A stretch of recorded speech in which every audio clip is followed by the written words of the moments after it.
Right, good morning. This is a taurus. Replace front and rear brake pad.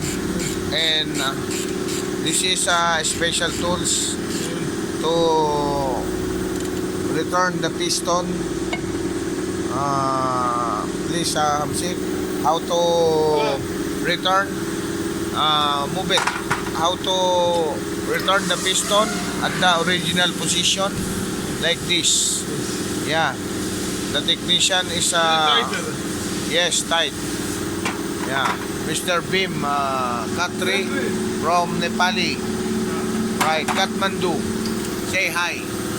Hi, hello. Right, this is instinct animal movement, you know, halimaw. Halimaw movement. Yeah, already the brake pad to replace the new one, right? And also the guide sim, right?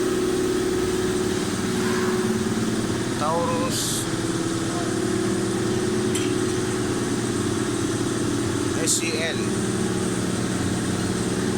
alright,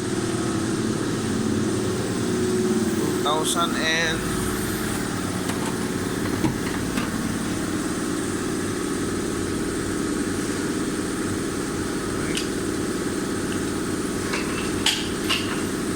2012 also, alright, and also the tune up, major tune up, alright, alright,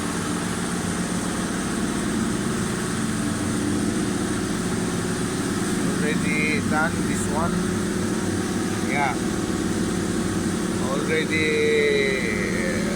make rotor clean from the machine shop.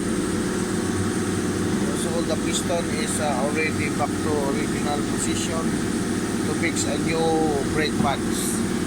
Right, thank you very much. This is a short for brake working and replace all brake pads.